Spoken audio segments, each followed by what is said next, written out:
Hi there, everybody. My name's Laura. This entire semester, I've been writing about UFO enthusiasts as an information community, and it's been interesting, but wonderful. Um, I wanted to create this video to talk to you about UFO enthusiasts' use of emerging technologies because videos truly are the cornerstone of the community. Videos in the sense of people ranting, but videos nonetheless. The first thing I wanted to do was welcome a caller. Just like my favorite talk radio show, Coast to Coast AM, I have somebody calling in to ask a pertinent question. I wanted to know how to report this giant purple UFO that I just saw. There it is again. There. Do you see it? Great. To address this person's very important question, I can talk about a few different technologies one could use within the ufology information community. The first would be listservs and forums. The second is UFO reporting websites, and the third would be digital formats.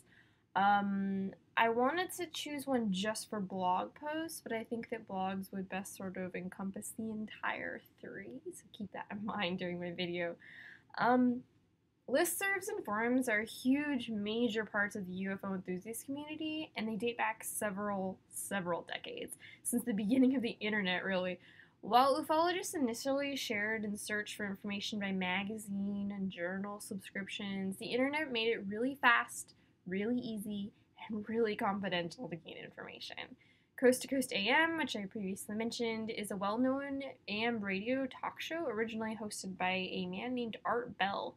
This radio show is famous for helping to develop a shared sense of folklore composed of all of the stories that are shared by listeners over the air. So with the advent of the internet, Coast to Coast inspired a lot of chat rooms and listservs. And both of these, according to one of my sources, Oravec, and this is his quote, allowed individuals to explore the often complex concepts related to the shows.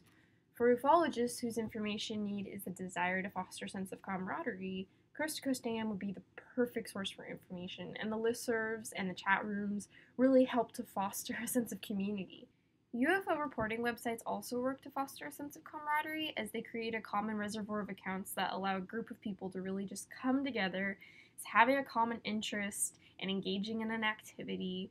The National UFO Reporting Center has this option on their website to submit a report about your own personal UFO sighting. They ask for all kinds of details, location as you can imagine, but also really technical things like how fast do you think it was going, how large do you think the craft was, things like that.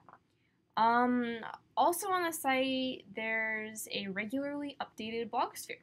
So there's recent activity that you can look at. There are highlights where you can see, like, the most recent radio appearances of like famous ufologists and like just recently published articles from famous ufologists. There's a hotline number available, and most importantly, there's a database of sightings that's available to browse. This UFO reporting website not only works as a way to actively input your own sighting, but you can look at other people's sightings, you can compare, you can try to find patterns. It's like very scientifically stimulating.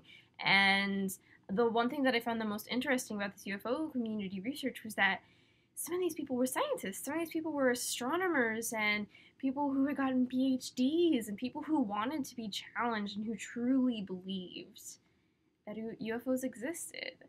And so websites like this allow them to do so confidentially, allow them to engage themselves scientifically and try to really ground this belief that UFOs exist in science. Isn't that awesome? I just love it. Anyways, online formats have been a really interesting addition to the ufology community, both in the sense of fostering camaraderie and helping to ground one's beliefs in science.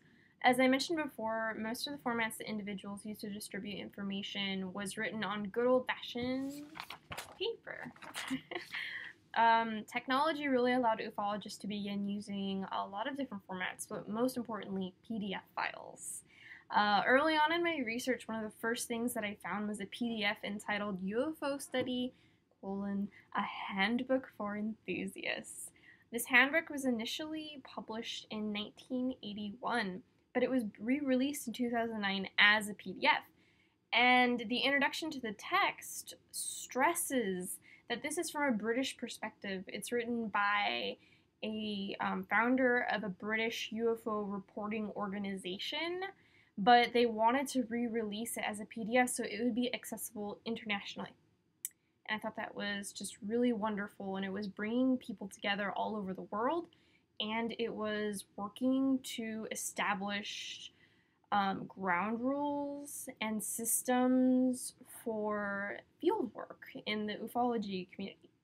But I think that one thing is important to keep in mind is that the advent of the internet did so much, but it also made digital format specifically allow for the use of PNG files. And I know from experience that Photoshop often uses PNG files.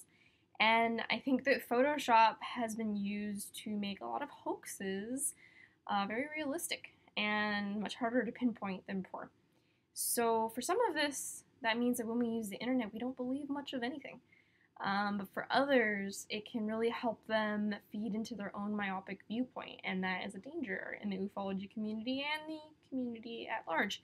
But sometimes when you really want to believe in something, it's easier not to see the hoax and just see what you want to see. But thanks for listening, everybody. It's been a wonderful semester, and I really enjoyed this paper. Thanks.